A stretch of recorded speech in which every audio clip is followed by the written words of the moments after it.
My fiancé cheated with another woman at his bachelor party, so I turned our big day into his biggest regret. And kicked him out of the house. I was ready to marry my fiancé of 6 years until a shocking video of him at his bachelor party revealed his true feelings and a betrayal I couldn't ignore. My partner George and I have enjoyed a wonderful 6 years together. We got engaged 2 years ago and have been planning to get married this year. He and I met when I was on a work trip to another country. Incidentally, it happened to be the first visit for both of us to that particular place. While exploring the place, when it started to rain unexpectedly one afternoon, I rushed to take cover in a cozy little coffee shop nearby. As I walked in, feeling a bit disheartened by the weather, my eyes were immediately drawn to a tall attractive man sitting in a corner, completely engrossed in a book. Now I'm not the sort of person who can just walk up to a guy and ask him out, so I just ordered hot chocolate for myself and settled at a nearby table, stealing glances in his direction. I guess he must have noticed me staring at him because he responded with a warm smile that instantly put me at ease. We struck up a conversation about our favorite authors, and from there it was like we couldn't stop talking. His enthusiasm for life was infectious, and I found myself drawn to his kind and genuine nature.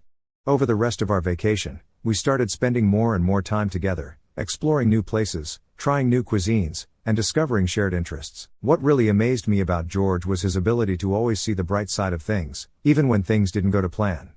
Being the oldest child in my family, I was very rigid when it came to planning out every single detail of my life, while George just went with the flow. It was liberating to be around him, and I think that is why I quickly fell in love with him. When we returned back here, we continued to be in touch. He asked me out on an official date, and the rest is history. He has this incredible sense of humor that never fails to make me laugh, even on the toughest days, and his support for my dreams and aspirations has always been unwavering. George has been very open with me about his family's challenging history. He shared very early on with me that his father was abusive and left him and his mother with very little money when he was just a baby. His mother Caroline had to take on various odd jobs to make ends meet. She single-handedly had to cover rent, George's education, and put food on the table, which must have been horrible for her to handle everything alone. George even recounted once a particularly distressing memory where his mother had resorted to such desperate measures for money that she had started to sleep with men in their neighborhood to earn some extra cash. Unfortunately, this led to a dangerous situation when she was caught by some of these men's wives. They beat her severely in front of George and threatened her with even worse consequences if she ever repeated her actions and slept with their husbands. George vividly remembers the trauma and humiliation from that incident, and it's something that he has told me has deeply affected him. This is why he has worked so hard all his life to provide for his mother. Although I don't blame his mother, I have always felt bad for my fiancé. He had to grow up too soon and did not even get to enjoy his childhood properly. Hence, I've always made it a priority to give George experiences and gifts that he missed out on before, whether it's taking him to the opera or Disneyland or surprising him with expensive Star Wars collectibles and an Xbox, things he's always wanted. I've spared no expense to fulfill his dreams. I'm fortunate to afford these luxuries not only because of my well-paid job but also because I come from a comfortable background with a home in my name and no rent to worry about. My parents are wealthy and have given me and my younger brother everything that we have ever wanted. George is such a wonderful man, so I've never hesitated to spend my money on him, and seeing him happy and experiencing things he never had the chance to do before is incredibly rewarding. When we go on vacations, I cover all the expenses because I know he wouldn't be able to afford the luxurious 5-star resorts that I prefer. On our birthdays, I've never pressured him to buy me expensive gifts. I cherish meaningful gestures like hand-drawn cards or heartfelt letters. I've always had open conversations with George about my spending on him, making sure he's comfortable with it. Thankfully, he has never raised any concerns and understands where I'm coming from. Our relationship is built on mutual respect and understanding, and it brings me joy to see him happy and content with me. One of my fondest memories with him was our trip to the mountains 2 years ago. We hiked to the top of a peak and watched the sunset together, feeling like we were on top of the world. In those quiet moments, surrounded by nature and his comforting presence, I knew I had found someone truly special. Just as I was lost in the tranquility of the moment, George surprised me in the most heartwarming way possible. He knelt down before me and pulled out a small velvet box. My heart skipped a beat as I realized what was happening. I hadn't expected a proposal then and there, but the love and sincerity in his eyes were unmistakable. Inside the box was a ring that sparkled in the fading light, a ring he had been quietly saving up for to mark this very moment. Tears of joy welled up in my eyes as I said yes without hesitation, feeling an overwhelming sense of gratitude and love. In that breathtaking setting under the canopy of the evening sky, I knew in my heart that I had found not just a partner but my soulmate. That evening, as we descended the mountain together hand in hand, I couldn't stop smiling. It is a memory etched into my heart forever. When we started planning our future together, I felt incredibly lucky to have George by my side. He wasn't just my fiancé, he was my best friend and my confidant. My parents love him as much as I do. However, the only person who seems to have a problem with us is his mother. Dealing with George's mother has been a challenge for me. Despite meeting her several times, she has never really warmed up to me. It's not that I sense jealousy or resentment, which might be more typical in future mothers-in-law. Instead, she seems to regard me with pity, almost as if she finds me distasteful. I've tried to initiate conversations with her about this, hoping to understand her perspective or address any concerns she might have, but she remains silent and ignores me until I eventually walk away. It's perplexing and hurtful because I genuinely want to build a positive relationship with her for George's sake. Navigating this dynamic has been tough, especially when I see how much George values family. I've learned to approach interactions with her cautiously, hoping that with time and effort we can bridge whatever divide seems to exist between us. George's mother has a peculiar reaction whenever he shows affection towards me in her presence. She visibly recoils in disgust. It's an uncomfortable situation for both of us, so we've learned not to display any sign of affection when she's around. It's a bit odd, but we respect her boundaries nonetheless. I remember the first time George dragged me to have Christmas dinner with his mother. It was just the three of us, and she hardly spoke to me throughout the evening, which made for a rather awkward experience. As we sat at the table, she and George chewed their food loudly while I found myself trying to make small talk to fill the silence.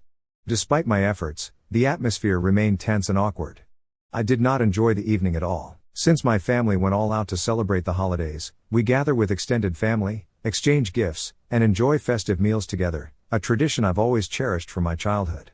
The next year, I remember discussing with George the idea of him joining me for our Christmas celebration with my family instead of going to his mother's, but he firmly told me that he was not going to ditch his mother. I respected his decision and didn't push the matter further.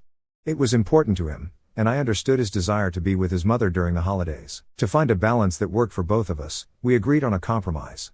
We would spend the Christmas holidays separately with our respective families. This way, George could enjoy the day with his mother, and I could celebrate it with my family. This solution has worked out and made both of us happy over the years. However, last year my grandparents passed away, and out of respect, my family decided not to hold our usual Christmas celebration that year. This is why I suggested to George that he and I spend Christmas evening with his mother. When I mentioned this to him, instead of understanding, he suddenly became defensive. He felt I should have informed him earlier and expressed concerns about his mother possibly feeling uncomfortable with me there. I was confused by his reaction, especially since I had never disrespected his mother, and it was still 5 days until Christmas, so he had plenty of time to inform her. It wasn't even like there was any grand feast to be planned since she always just cooked spaghetti and meatballs as this was George's favorite meal. I reassured him that if he was worried about his mother cooking for me, then I could handle my meal myself, and even suggested that we could pick something up so his mother wouldn't have to cook it all, and this would also allow her to take a break. However, George insisted that his mother wouldn't approve and told me firmly that we should continue to keep our celebrations separate.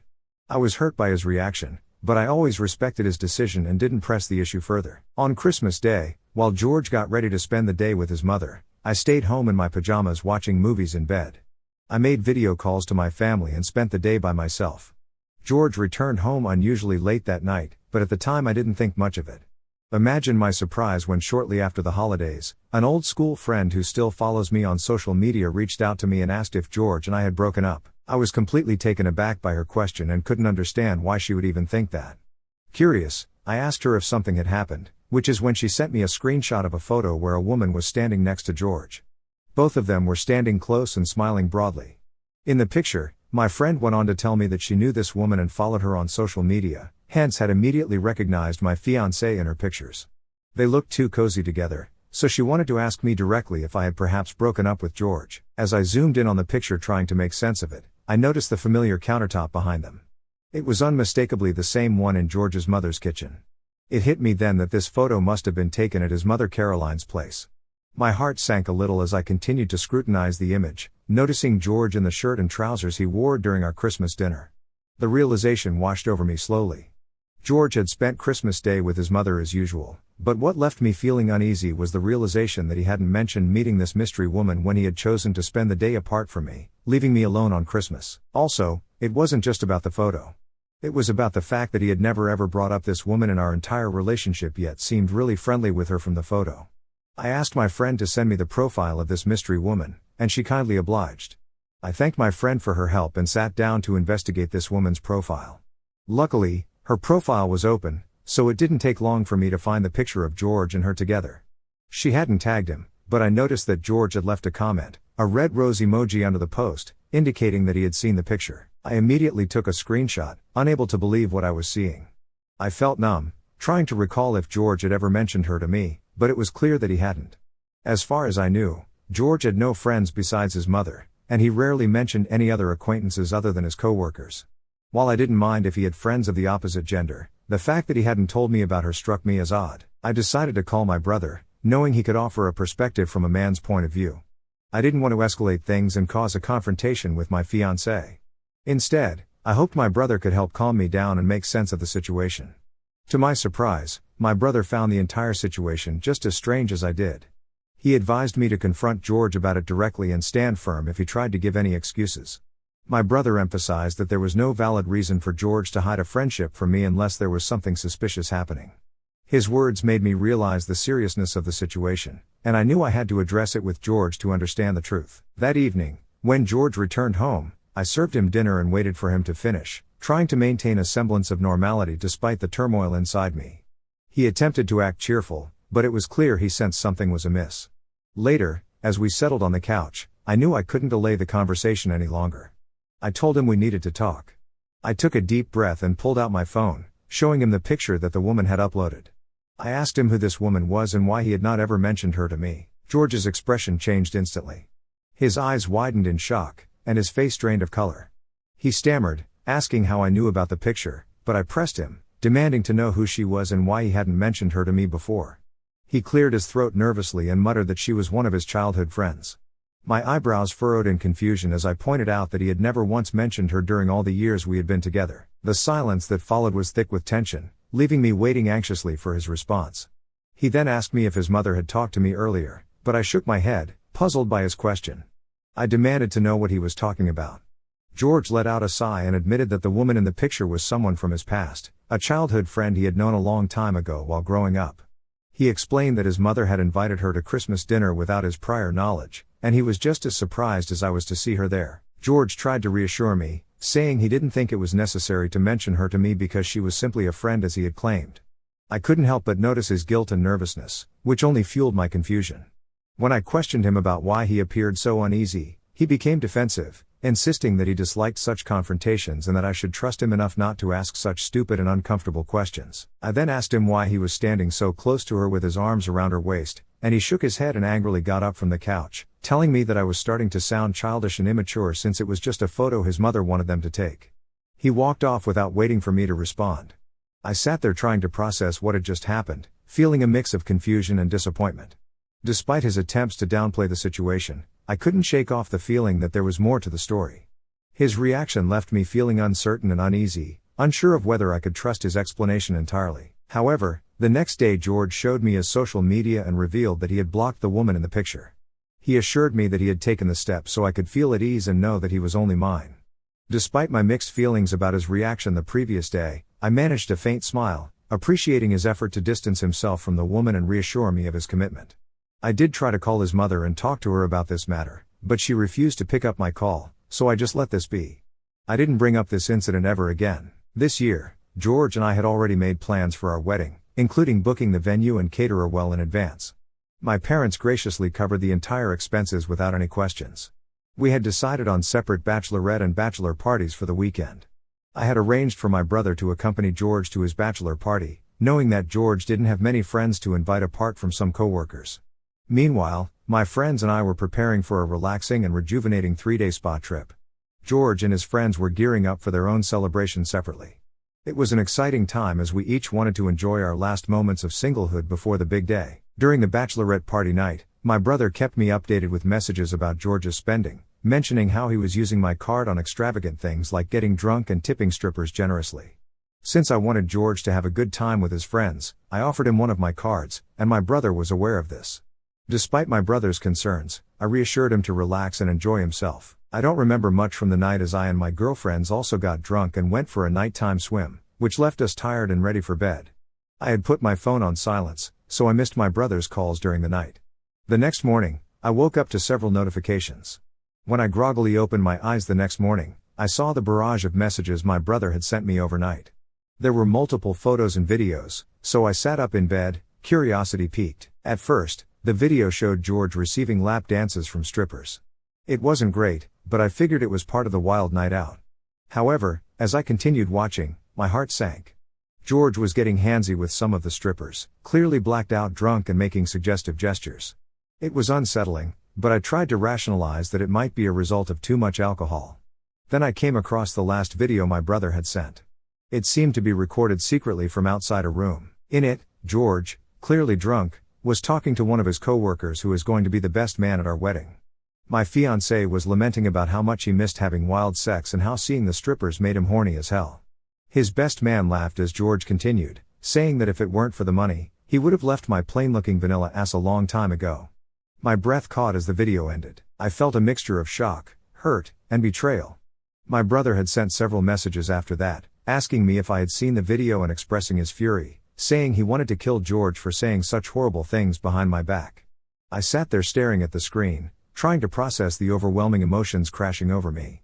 I called my brother, needing more information about the video and where it was filmed. He explained that during the night, he had been out on the hotel balcony smoking when George, his best man, and a few strippers came into the hotel room, clearly drunk. My brother didn't want to disturb them, so he stayed outside, continuing to smoke. As the night progressed, the strippers gave George and his best man lap dances and performed other suggestive acts. After a while, the strippers left to go to another room. My brother then overheard George talking about me, so he decided to film it. He shared how this morning he had found George passed out in bed with a stripper, and both of them naked. He told me that he was so pissed that he had immediately left since he did not want to bash my fiancé's head into a wall and wanted to talk to me first about everything. Hearing this, a wave of nausea washed over me. I felt utterly betrayed and heartbroken. My brother's voice was filled with anger and concern as well. He assured me that he would support me in whatever I decided to do next. The reality of the situation was devastating, and I struggled to comprehend how everything had spiraled out of control so quickly. Long story short, I confronted George after we both returned home. I told him about the video, expecting some form of remorse or apology. Instead, George was furious that my brother had recorded him without his permission. He felt violated, which was laughable given the disgusting things he had said about me to his best man. I asked him directly if those were his true feelings about us. He dismissed it, saying he was just drunk and talking with his guy friends. He insisted my brother had no right to tattle to me, and when I asked him why he had slept with a stripper, George went on to explain that it was a bachelor party and that he was allowed to sleep with other women for that one night at least. I was taken aback, telling him that we never discussed this and that he had no right to do such things. George scoffed and told me that this was the tradition of bachelor party and I should have explicitly told him about my rules before he went away. His cavalier attitude and blatant disregard for my feelings left me speechless. I realized that the man standing in front of me, who I thought I knew so well, was starting to feel like a stranger in many ways. I was so pissed that I started to pack my bag, telling George that I needed some time to think over everything. Seeing me pack, he suddenly realized the gravity of the situation and began to panic. He begged me to keep a level head, insisting that he had never done anything like this before and had just gotten carried away this one weekend. He tried to justify his actions, saying that we couldn't just throw our years of a relationship down the drain over one mistake. He assured me that he still wanted to marry me no matter what since I was the only one he loved. However, his pleas and justifications did nothing to calm me down. Currently, I am at my parents' place, and while I still haven't called off my wedding, I am conflicted about what to do. George continues to apologize to me every day. I feel torn between the love I have for him and the betrayal I can't ignore. My parents and brother have assured me that the decision is completely up to me, though I am sure my brother will be very disappointed if I go through with the wedding. Am I the asshole if I call off my wedding even though my fiancé says this was just a one-time mistake? I feel like a fool for not seeing the truth about my fiancé sooner. It's true that I loved him so much that I was even willing to turn a blind eye to his continuous disrespect for our relationship. I honestly don't know if he actually had anything to do with the woman in the picture from last year as I never found any further evidence. I realize there may have been other women over the years that I was probably unaware of, but at this stage, I'm not concerned about that anymore. The evidence I have from his bachelor party alone is more than sufficient reason for me to leave him. Also, George's mother has also tried to get in touch with me, which is very odd since she never even talked to me. She has sent me multiple voicemails and text messages, saying I'm putting her son in distress for something very trivial and that men do worse things in her relationship, so her son sleeping with a stripper should not be considered a deal breaker. Since the wedding was already paid for and even with cancellation my parents were not going to get any refunds back, I decided to take this opportunity to publicly call out my fiancé in front of all our guests and end things with him so he and his mother cannot twist the narrative later. In the days leading up to the wedding, George kept texting me about how much he loved me and wanted to marry me, but I felt absolutely nothing for him anymore. On the day of my wedding, I decided to reach the venue with my parents and brother by my side, who already knew of my decision to break things off with my fiancé. I walked down the aisle on what was supposed to be our wedding day, not in a beautiful white gown but in my casual clothes. At first, our guests seemed taken aback. The whispers and gasps of the crowd grew louder as I made my way to the front. George stood there dressed in his tuxedo, looking confused and increasingly anxious as he saw my determined expression. He asked me why I wasn't wearing my dress, but I ignored him. I reached the front as the room fell silent, and everyone held their breath in anticipation. I took a deep breath, my heart pounding in my chest, and then I slammed the eviction papers into his hands. You have cheated on me, disrespected me, and used me for my money all these years. I thought you were just some special guy when in reality you were just a broke man-child. The audacity you had to sleep with a stripper and call it a one-time mistake makes me believe you must have done these things a lot throughout our relationship. I feel utter disgust looking at you. Your mother clearly did not raise you well, and you are not fit to be part of my family. You have a week to move out of my house, otherwise my brother and my dad will be happy to kick your ass to the street, I said, my voice echoing through the room. George's face went pale, and his eyes wide with shock. The murmur of the crowd turned into an audible gasp. I felt a mix of empowerment and sadness, but I knew this was the right thing to do. My dad then stepped forward and announced, everyone from our side of the family is welcome to join us at the reception where we will be celebrating my daughter's breakup from this cheating man. As for people from George's guest list, I must ask you to leave immediately. George's mother looked furious and tried to loudly say how disrespectful I was being towards her son and that George had been apologizing to me all along, but I was too pig-headed to forgive him. My mother, infuriated by her words, shot back, no self-respecting man would have cheated on their fiancé. If you can't see how vile your son is, then you both deserve each other. George and his mother tried to quickly gather their things, feeling utterly humiliated, and left along with one or two of their co-workers who had come to attend. Once they were gone, the atmosphere shifted. We spent the rest of the day dancing and enjoying the feast I had envisioned for my wedding. My friends made sure I knew I wasn't alone. My brother pulled me aside and told me how proud he was of me for standing up for myself. His words made me feel sentimental because if you have a sibling, you know that brothers hardly ever give you any compliments. Honestly, I think humiliating George in front of everyone gave me back some sense of power that I had lost during our relationship. I feel like I have finally taken control of my life. For anyone wondering, George did try to contact me after the incident on our supposed wedding day to apologize for his mother's behavior, but I blocked him. Also, he moved out of my place without causing any issues, so I'm now back living at my place peacefully.